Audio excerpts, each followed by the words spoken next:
অতীতে বিশেষ মহলকে সুবিধা দেওয়ায় জ্বালানি খাতে সংকট, খেসারত দিচ্ছে জনগণ, উত্তরণে তৎপর সরকার, জানালেন প্রধানমন্ত্রী। আওয়ামী শাসনের গুম ও মানবতা বিরোধী অপরাধের বিচার তদন্ত, আয়নাঘর অনুসন্ধানে এবার ডিজিএফআই এর জেআইসি পরিদর্শনে ট্রাইব্যুনাল। এবং সমুদ্রপথে অবৈধভাবে ইউরোপ প্রবেশের চেষ্টা, গ্রিসে অর্ধশতাধিক বাংলাদেশি সহ 202 জন অভিবাসী উদ্ধার। আমন্ত্রণ চ্যানেল এস দেশের কথায়, সাথে আছি আমি মাহজাবিন প্রিয়া। এতক্ষণ শুনছিলেন শিরোনাম, এবারে বিস্তারিত। প্রধানমন্ত্রী তারেক রহমান বলেছেন, অতীতে একটি বিশেষ মহলকে অন্যায্য সুবিধা দিতে জ্বালানি খাতে যে অপরিকল্পিত নীতি নেওয়া হয়েছিল, আজ দেশের মানুষ তার খেসারত দিচ্ছে। বর্তমানে সরকার এই ভঙ্গুর অবস্থা থেকে উত্তরণের প্রাণপণ চেষ্টা চালিয়ে যাচ্ছে। আজ ডক্টরস অ্যাসোসিয়েশন অব বাংলাদেশ ড্যাবের 37তম প্রতিষ্ঠা বার্ষিকী উপলক্ষে আয়োজিত চিকিৎসক সমাবেশের উদ্বোধন অনুষ্ঠানে এসব কথা বলেন প্রধানমন্ত্রী তারেক রহমান। এদিন সকালে জাতীয় সংসদের এলডি হলে শান্তির পায়রা উড়িয়ে ও জাতীয় পতাকা উত্তোলনের মাধ্যমে তিনি দিনব্যাপী এ কর্মসূচির সূচনা করেন। এর আগে সংসদ প্রাঙ্গণে প্রধানমন্ত্রী ও তার সহধর্মিণী ডাক্তার জুবাইদা রহমান দুটি চারাগাছ রোপণ করেন। উদ্বোধনী পর্বে বিএনপির মহাসচিব মির্জা ফখরুল ইসলাম আলমগীর, ড্যাব সভাপতি অধ্যাপক ডাক্তার হারুন আল রশিদ এবং মহাসচিব ডাক্তার মোহাম্মদ জহিরুল ইসলাম শাকিল উপস্থিত ছিলেন। আমরা পেয়েছি একটি দুর্বল অর্থনীতি, বিভাজিত প্রশাসন, ভঙ্গুর শিক্ষা বা ভঙ্গুর স্বাস্থ্য ব্যবস্থা।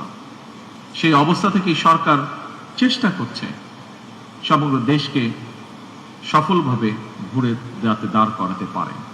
সাম্প্রতিক সময়ে আপনারা নিশ্চয়ই খেয়াল করেছেন, একটি চক্র খুব সুকৌশলে জ্বালানি কিংবা বিদ্যুৎ সেক্টরকে অস্থিতিশীল করার জন্য বেশ সক্রিয় তারা বিভিন্নভাবে বিভিন্ন বিভ্রান্তিকর বক্তব্য উপস্থাপন করছে। আগামীকাল একদিনের সফরে চট্টগ্রাম ও কক্সবাজার যাচ্ছেন প্রধানমন্ত্রী তারেক রহমান। তার সফর ঘিরে বাঁশখালীতে চলছে ব্যাপক প্রস্তুতি ও উৎসাহ উদ্দীপনা। জোরদার করা হয়েছে নিরাপত্তা। সফরকালে তিনি বন্যা কবলিত এলাকা পরিদর্শনের পাশাপাশি গৃহহারা 100 পরিবারকে নতুন ঘর ও ত্রাণ সামগ্রী হস্তান্তর করবেন। এছাড়া তিনি অংশ নেবেন একাধিক কর্মসূচিতে। প্রতিনিধি মোহাম্মদ এরশাদের পাঠানো তথ্য ও চিত্রে দেখুন বিস্তারিত প্রতিবেদনে। সাম্প্রতিক অতিবৃষ্টি ও পাহাড়ি ঢলে ক্ষতিগ্রস্ত চট্টগ্রামের বাঁশখালী উপজেলা পরিদর্শনে যাচ্ছেন প্রধানমন্ত্রী তারেক রহমান। রোববার তার এই সফরকে ঘিরে রাজনৈতিক নেতাকর্মী ও সাধারণ মানুষের মধ্যে বিরাজ করছে ব্যাপক উৎসাহ উদ্দীপনা। উপজেলা জুড়ে বিরাজ করছে উৎসব মুখর পরিবেশ। একই সঙ্গে বন্যা দুর্গত মানুষের মধ্যে দেখা দিয়েছে নতুন আশার আলো। আমাদের মাননীয় বর্তমান প্রধানমন্ত্রী বিএনপি চেয়ারপারসন জনাব তারেক রহমান বাঁশখালীর আগমন উপলক্ষে আমরা অত্যন্ত খুশি। বয়োবৃদ্ধ থেকে শিশু থেকে শুরু করে কিষানীরা এবং জেলে এবং যারা কৃষক কাজ করে তারা ভোর থেকে অধীর আগ্রহ বসে আছে মাননীয় প্রধানমন্ত্রীকে বরণ করে নেওয়ার জন্য। এই ইউনিয়নে আসছেন ওনার বাবা মা এবং উনি আসতেছেন। অত্র এলাকার মানুষ খুব উচ্ছ্বসিত। আমরা বাঁশখালী বাসী অধীর আগ্রহ নিয়ে ওনার জন্য অপেক্ষা করতেছি। আমরা যদি বন্যাবাসী হও আমাদেরকে উনি দেখতে আসতেছে, এটার জন্য ওনাকে বাঁশখালীবাসীর পক্ষ থেকে আন্তরিক অভিনন্দন। বাঁশখালীর উন্নয়নের জন্য সর্বপ্রথম আমি প্রধানমন্ত্রীর মুখ থেকে বাঁশখালীর শিল্পনগরী ঘোষণা করবে এটা প্রত্যাশা করি। উপজেলার বাহারচড়া সমুদ্র সৈকতে তৈরি করা হচ্ছে জনসভার মঞ্চ, যেখানে বক্তব্য দেবেন সরকার প্রধান। তৈরি করা হচ্ছে হেলিপ্যাড, চলছে সড়ক সংস্কার এবং পরিষ্কার পরিচ্ছন্নতার কাজ। এই সমাবেশে বন্যায় ক্ষতিগ্রস্ত পরিবারকে ঘর হস্তান্তর সহ ত্রাণ সামগ্রী বিতরণ করবেন প্রধানমন্ত্রী তারেক রহমান। এখানে একটি জনসভার মতো ব্যবস্থা করছি। সেই সাথে জেলা প্রশাসন থেকে 100টি সম্পূর্ণ ঘর নির্মাণ করে 100টি পরিবারকে উপহার দেওয়া হবে। এরপরে প্রতিবন্ধী যারা রয়েছে তাদেরকে নগদ টাকা দেওয়া হবে 15 জনকে, এবং 200 জন মানুষকে আমরা ত্রাণ বিতরণ করব। নতুন সরকার দায়িত্ব গ্রহণের পর এটিই হবে প্রধানমন্ত্রী তারেক রহমানের প্রথম বাঁশখালী সফর। তার এই সফরের সার্বিক নিরাপত্তায় সকল প্রস্তুতি সম্পন্ন হয়েছে বলে জানিয়েছে পুলিশ। বেশ কয়েক স্তরের নিরাপত্তা ব্যবস্থা থাকবে, যেটা আমাদের জেলা বিশেষ শাখার ডিউটি প্রোগ্রাম মোতাবেকে থাকবে, এবং আমাদের এখানে সারা পোশাক থাকবে, আমাদের যে গোয়েন্দা নজরদারিও থাকবে। ওনাদের শতভাগ নিরাপত্তা নিশ্চিত হয় সে ব্যাপারে আমরা সতর্ক অবস্থানে আছি। বন্যায় ক্ষতিগ্রস্ত মানুষের পাশে দাঁড়ানো পুনর্বাসন কার্যক্রমের উদ্বোধন এবং সম্ভাব্য উন্নয়ন ঘোষণাকে ঘিরে প্রধানমন্ত্রীর এই সফরকে বিশেষ গুরুত্ব দিচ্ছে বাঁশখালীবাসী। এখন সবার দৃষ্টি এই সফর থেকে কি বার্তা এবং কি ধরনের উন্নয়নের ঘোষণা আসে সরকার প্রধানের বক্তব্যে। Saifur Rahman Rubel, channel S, News desk. দর্শক, আগামীকাল চট্টগ্রামে প্রধানমন্ত্রী তারেক রহমানের সফরকে ঘিরে সেখানকার সবশেষ প্রস্তুতির খবর জানাচ্ছেন সহকর্মী তাপস দে আকাশ।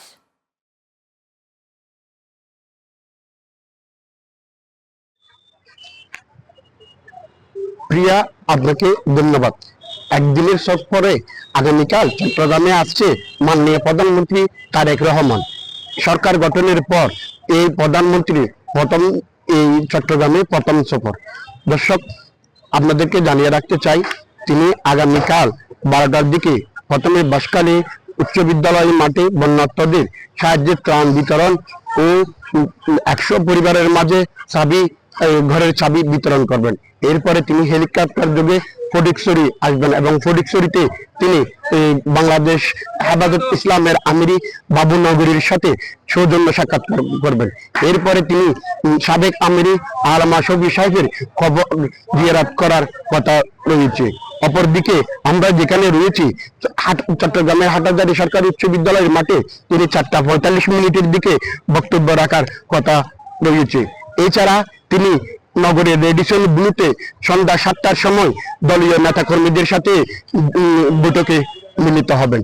এরপরে তিনি ঢাকার উদ্দেশ্যে রওনা হবেন। এই প্রধানমন্ত্রীর আগমন উপলক্ষে নেতাকর্মীদের মধ্যে উচ্ছ্বাস বিরাজ করছে।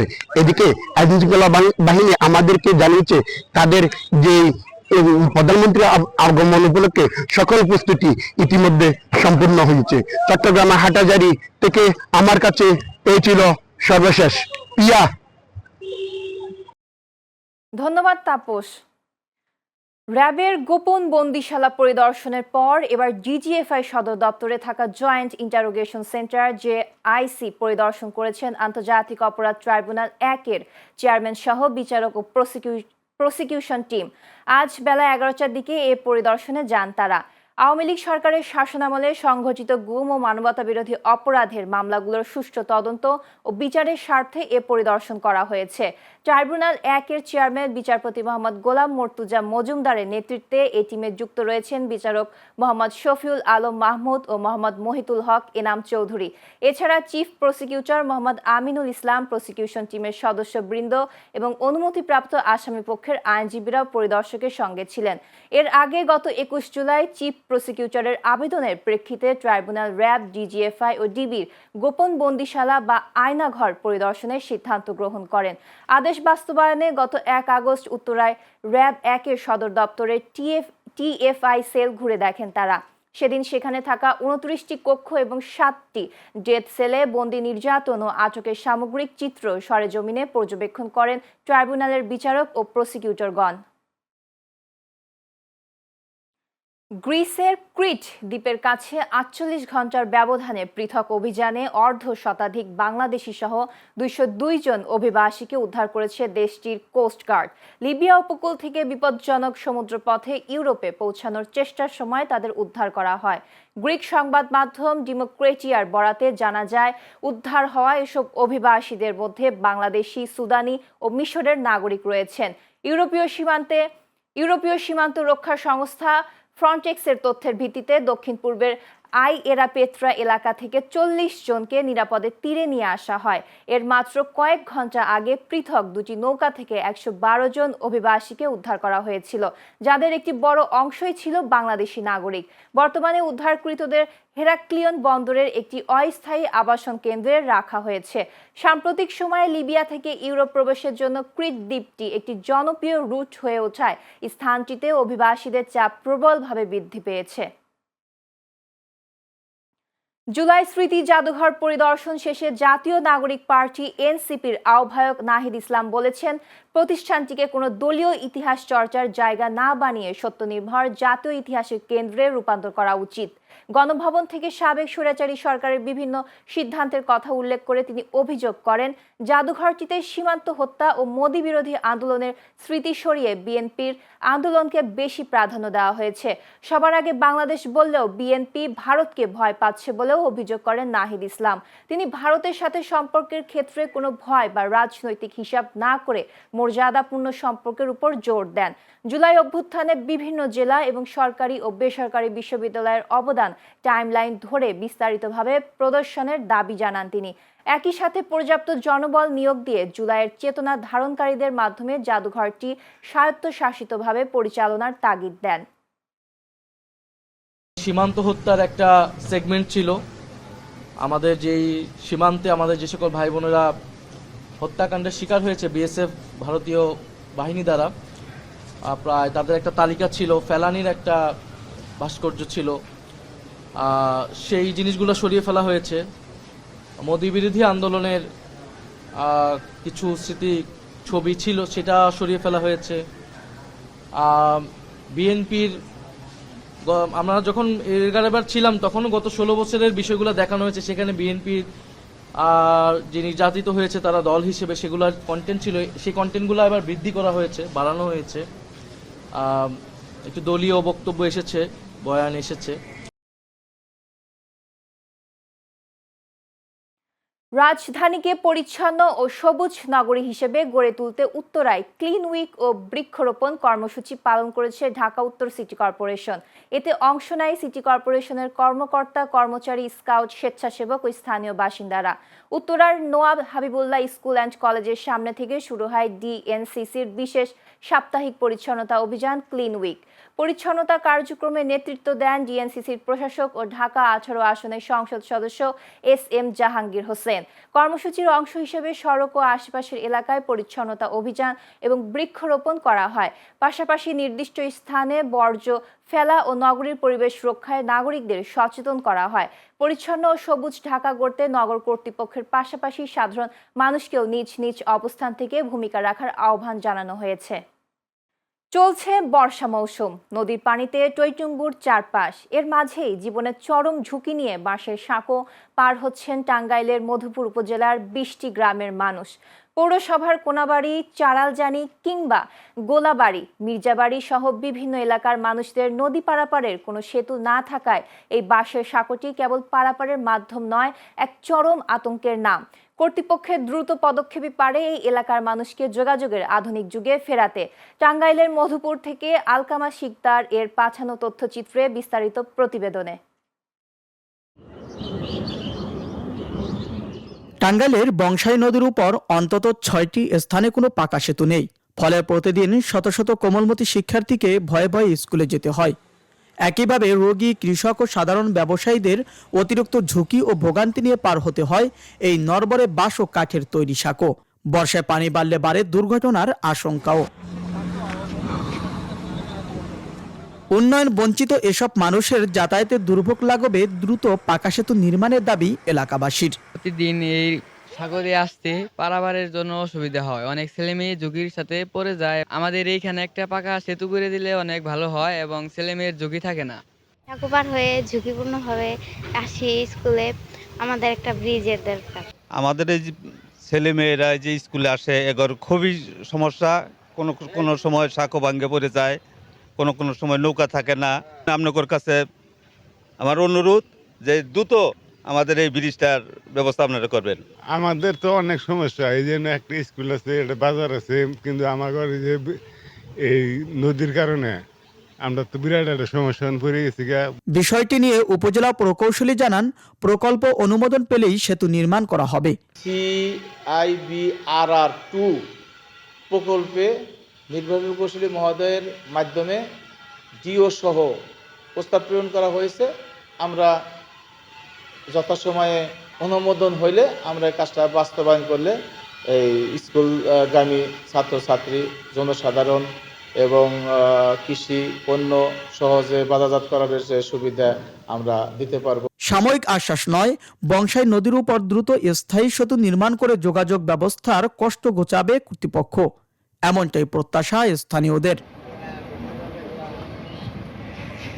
Abu Nemsha, Channel S News desk. কক্সবাজারের মহেশখালীর ভাসমান টার্মিনালের কারিগরি ত্রুটি মেরামতের পর সরবরাহ বাড়ায় দেশে তৈরি হওয়া তীব্র গ্যাস সংকট ধীরে ধীরে কাটতে শুরু করেছে। এর আগে শুক্রবার বিকেল থেকে জাতীয় গ্রিডে RLNG সরবরাহ বৃদ্ধি পাওয়ায় রাজধানী ঢাকা সহ সাভারের আবাসিক শিল্প ও সিএনজি খাতগুলোতে গ্যাসের চাপ স্বাভাবিক হতে শুরু করেছে। দীর্ঘ 2 সপ্তাহের ভোগান্তি শেষে ঢাকার মিরপুর ও শাহবাগ সহ বিভিন্ন এলাকায় বাসিন্দারা রান্নাবান্না ও যানবাহন জ্বালানি সরবরাহের স্বস্তি প্রকাশ করেছেন। সাভারের পোশাক ও চামড়া শিল্প কারখানাগুলোতে ডাইং ইউনিট চালুর মাধ্যমে ফের উৎপাদন কার্যক্রম সচল হয়েছে। বিদ্যুৎ, জ্বালানি ও খনিজ সম্পদ মন্ত্রী ইকবাল হাসান মাহমুদ জানিয়েছেন, সরবরাহ শুরুর ফলে আগামী 2-3 দিনের মধ্যে সারা দেশের পরিস্থিতি পুরোপুরি স্বাভাবিক হয়ে যাবে।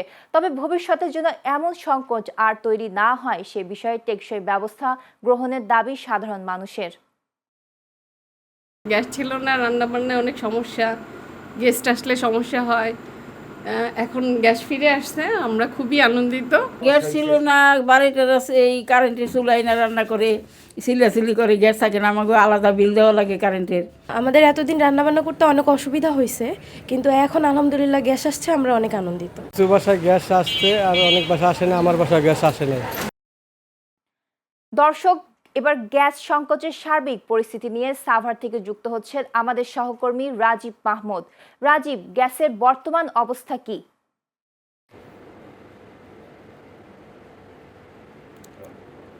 ধন্যবাদ প্রিয়া। আমি এখন রয়েছি সাভার অভিজাত এলাকা ব্যাংক কলোনিতে। এখানকার বাসিন্দারা দীর্ঘদিন যাবৎ গ্যাস সংকটের কারণে অনেক ভোগান্তির মধ্যে দিন যাপন করেছেন। গ্যাস ফিরে আসায় আমরা কিন্তু তাদের চোখে মুখে হাসি দেখতে পেয়েছি। পাশাপাশি সিএনজি স্টেশনগুলোয় যে দীর্ঘ লাইন আমরা দেখেছি, সেই চিরচেনা লাইন কিন্তু আজ আর চোখে পড়েনি। এর পাশাপাশি শিল্প কারখানাগুলোতে পুরোদমে উৎপাদনে ফিরেছে তারা। আমরা যদি একজন তিতাস গ্রাহকের সাথে কথা বলি, আমরা তাদের আনন্দের কথা একটু জানার চেষ্টা করব যে গ্যাস ফিরে আসায় এ ব্যাপারে কী বলবেন? গ্যাসের যে সংকট হয়েছিল আমাদের এলাকায় এবং সাভার এলাকাটায়, যেহেতু বাংলাদেশ সরকারের মাননীয় প্রধানমন্ত্রী জনাব তারেক রহমান তাৎক্ষণিক এই গ্যাস নিরসনের সংকট নিরসনের জন্য ব্যবস্থা গ্রহণ করার জন্য তাকে ধন্যবাদ জানাই। আমরা এলাকাবাসী খুশি। ধন্যবাদ প্রিয়া। আপনি শুনছিলেন, তারা কিন্তু মানে আনন্দ প্রকাশ করছে। এর পাশাপাশি কিন্তু সাভারের সকল এলাকায় এখন পর্যন্ত গ্যাস পৌঁছায় নাই, তবে যথাযথ কর্তৃপক্ষের সাথে আমরা কথা বলেছি।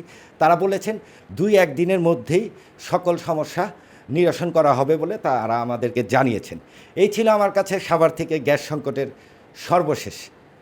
প্রিয়া, ধন্যবাদ রাজীব।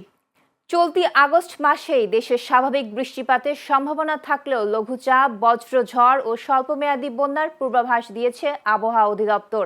আজ এক বিজ্ঞপ্তিতে অধিদপ্তরের পরিচালক মোহাম্মদ আজিজুর রহমান জানান, চলতি মাসে বঙ্গোপসাগরে 1 থেকে 2টি লঘুচাপ সৃষ্টি হতে পারে, যার একটি নিম্নচাপের রূপ নিতে পারে। এছাড়া 5 থেকে 6 দিন বজ্রঝড় এবং 1 থেকে 2টি মৃদু থেকে মাঝারি তাপপ্রবাহের সম্ভাবনা রয়েছে। ভারী বর্ষণে দেশের উত্তরাঞ্চল, উত্তর পূর্বাঞ্চল ও দক্ষিণ পূর্বাঞ্চলের পার্বত্য এলাকায় স্বল্পমেয়াদী বন্যা হতে পারে। তবে নীলফামারীতে তিস্তা সহ বিভিন্ন নদ নদীর পানি বিপদসীমার নিচে নামায় প্লাবিত অঞ্চলের পরিস্থিতি কিছুটা উন্নত হয়েছে। উল্লেখ্য, গত জুলাই মাসে দেশের স্বাভাবিকের চেয়ে 35.6% বেশি বৃষ্টিপাত রেকর্ড করা হয়, যেখানে চট্টগ্রাম বিভাগে সর্বোচ্চ 59% বৃষ্টিপাত হয়েছিল। দর্শক, বন্যা পরিস্থিতির সবশেষ খবর জানাতে নীলফামারী তিস্তা নদীর ডালিয়া পয়েন্ট থেকে সরাসরি যুক্ত হচ্ছেন আমাদের সহকর্মী সিরাজুল ইসলাম। তিনি জানাচ্ছেন সেখানকার খবর।